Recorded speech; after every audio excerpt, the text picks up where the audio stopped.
నమస్కారం.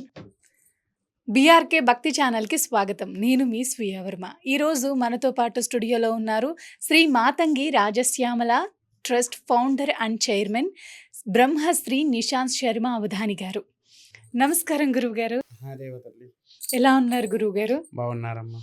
గురువుగారు, ప్రతి ఒక్కరికి నరదిష్టి అంటే భయపడిపోతున్నారు ఇప్పుడు. నరదిష్టికి నల్లరాయి అయినా పగిలిపోతుందని ఒక సామెత కూడా ఉంది. నరదిష్టి తగలకుండా ఉండాలంటే ఏం చేయాలి గురువుగారు? ఇదే విషయం చాలా ఛానల్లో కూడా నన్ను అడిగారు, చాలా మందికి చెప్పా. చాలామంది ఏం చేస్తారంటే ఈ దిష్టి తాకిన వారికి, దిష్టిగా ఉండేవారికి ఏంటి అని అంటే కనుదిష్టి యంత్రం అని కొన్ని పెడతారు, అవును కొన్ని గురువుగారు. కనుదిష్టి గణపతి యంత్రం అని ఇంకొకటి పెడతారు, ఇంకొంతమంది గుమ్మడికాయలను కడతారు, ఇంకొంతమంది ఎర్రగుడ్డలో పటికను వేసేసి కడతారు, ఇంకొంతమంది కలమందను కడతారు. నిమ్మకాయలు, ఎండుమిర్చి కూడా కడతారు. నిమ్మకాయలు, ఎండుమిర్చి అవి కూడా కట్టేస్తూ ఉంటారు. ఇంకా షాపులలో అట్లా గ్లాసుల్లో నీళ్లు పోసి దాంట్లో నిమ్మకాయ వేసి కూడా ఉంచుతారు. అవును గురువుగారు, నేను చూసాను చాలా షాప్లలో. చాలా షాప్స్లో ఎందుకంటే దిష్టి దోషం పోతుంది అలా అని చెప్పేసి అసలు ఉంటారు.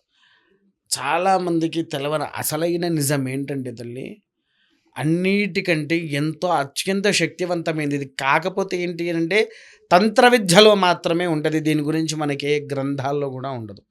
పూర్వమైన తంత్ర గ్రంథాల్లో వీటి గురించి విశ్లేషణతో సహా ఉంది. ఏమని అనంటే నరఘోష దిష్టి శత్రు సంహారనాథయుక్తంలో ఉండేటువంటి వారు నీటి ఏనుగు నాడ అని దొరుకుతుంది తల్లి. నాడ అంటే గురువుగారు? నీకు అసలు నీటి ఏనుగు అంటే ఐడియా ఉందారా? లేదు గురువుగారు, ఏనుగు తెలుసు, నీటి ఏనుగు తెలియదు. మీకు ఇంగ్లీష్లో చెప్తే అర్థమవుతుంది అనుకుంటా. దాని పేరు హిపోపొటమస్. విన్నాను. విన్నావా, చూసావా? చూసాను, విన్నాను. ఎలా ఉంటుంది అది? కొంచెం బలంగా ఉంటుంది గురువుగారు. మూతి ఇంత మూతి పెద్దగా ఉంటుంది. ఉండి అవునా? చాలా బలంగా ఉంటుంది, బలంగా ఉంటుంది, పెద్దగా ఉంటుంది. పెద్ద ఏకంగా ఇక్కడ నుంచి చాలా పెద్దగా ఉంటుంది. నేను జూలో చూసాను అది.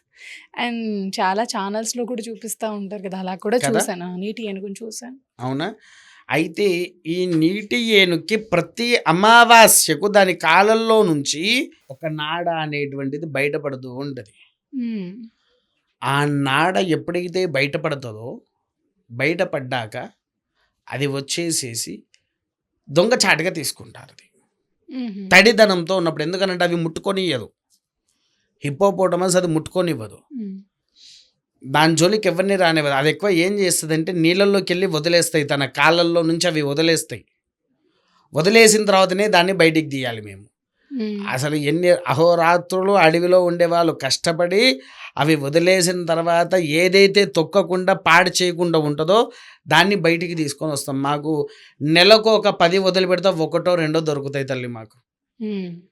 అడవిలో గాలించి గాలించి గాలించి గాలించి గాలించి తీసుకొని వస్తాం వాటిని. అడవి మొత్తం తిరుగుతా 2, 3 అంతకంటే ఎక్కువ దొరకవు, అరుదుగా ఉంటాయి ఇవి అన్నట్టు. మ్మ్. అందుకోసమే వీటి గురించి ఎవ్వరు తెచ్చుకోవడం కూడా చాలా కష్టమనే ఒకే ఒక్క ఉద్దేశంతో మాత్రమే ఈ యొక్క నీటి ఏనుగు నాడ అనేటువంటిది అరుదుగా మనకు దొరికేది. నరఘోష, దిష్టి దోష, శత్రు సంహారణాలు, అందరి గుమ్మడికాయలు అవి ఇవి కట్టుకుంటారు కదా, అవన్నిటికంటే ఎంతో గొప్పదైంది, ఎంతో శ్రేష్టమైంది, ఎంతో యోగ్యత తత్వంలో ఉండేటువంటి ఏకైకనే ఈ నీటి ఏనుగు నాడ. ఇది ఇంటికి కట్టాలా గురువుగారు? ఇంటికే తల్లి. ఎర్రటి దారంలో కట్టేసేసి ఇంట్లో ఇలా వేలాడదీయాలి. ఈ చూసావా తల్లి, ఇది కవర్ తీయమంటారా? కవర్ తీసి చూపిస్తా. మీకెన్నో ఇదివరకు కూడా నేను ఛానల్లో చెప్పడం జరిగింది. ఆడవాళ్ళు గాజు ఎలా ఉంటుందో అలానే గుండ్రంగా ఉంటుంది అని చెప్పాను. మ్మ్. కాకపోతే ఇది ఏంటంటే తల్లి డెలికేటెడ్. ఇగో ఇక్కడ ఇట్లా ఉంటుంది, మ్మ్. విన్నారా? దీన్ని మనం గట్టిగా లాగితే ఇది విరిగిపోతుంది. ఇది ఊడేటప్పుడే ఇట్లా సెట్ వచ్చేస్తుంది దానికి, విన్నారా? దీన్ని చాలా జాగ్రత్తగా చూడు. పచ్చిదనంతో పైన బూజు లెక్క వచ్చిందా తల్లి? చూడు, ప్యాక్ చేసి ఉంచాం కదా. అవును గురువుగారు. అవునా? నీళ్ళలో తీసిన అది నీళ్ళలో నాచు ఉంది, నాచు ఉందా? మ్మ్. అలా ఉంటుంది తల్లి. దాన్ని తీసి పెట్టేసేసరికి కాకపోతే ఇది రెడ్ దారం చుట్టాలా? ఎర్ర దారము మామూలుగా ఇట్లా కట్టేసేసి గుమ్మం దగ్గర మనం గుమ్మడికాయలు కడతామే అక్కడ కట్టినట్టుగా వేలాడదీయాలి. దీన్ని ఎప్పుడైతే నువ్వు వేలాడదీస్తావో అప్పుడు దీని యొక్క ప్రభావం వలన నీ ఇంటిల్ని మొత్తం సోకి ఇంటి మీద ఎటువంటి నరఘోష అనేటువంటిది పడనీయకుండా ఇల్లుని సంరక్షించేదే ఈ నీటి ఏనుగున్నాడా. ఇంకేం చేయాలి గురువుగారు? ఇదొక్కటి ఆచరిస్తే సరిపోతుంది తల్లి. ఇది ఒకవేళ ఎవరికైనా కావాలనుకుంటే కింద మనం నెంబర్ వేస్తాం కదా తల్లి, ఆ నెంబర్కి ఫోన్ చేసి ఆర్డర్ పెట్టుకునేటి వారికి ఇంటికే కొరియర్ ద్వారా పంపిస్తాము. కొరియర్ ద్వారా పంపించేటప్పుడు ఏంటంటే ఒకవేళ దూరపు ప్రాంతం వాళ్ళైతే దూరపు ప్రాంతం వారికి ట్రావెల్ ఛార్జెస్తో సహా, అంటే మనం ఆ పోస్ట్ చేసి కొరియర్ యొక్క కాస్ట్ పడుతుంది కదా, ఆ కాస్ట్ ఇది కలిపి తీసుకుంటాము తల్లి.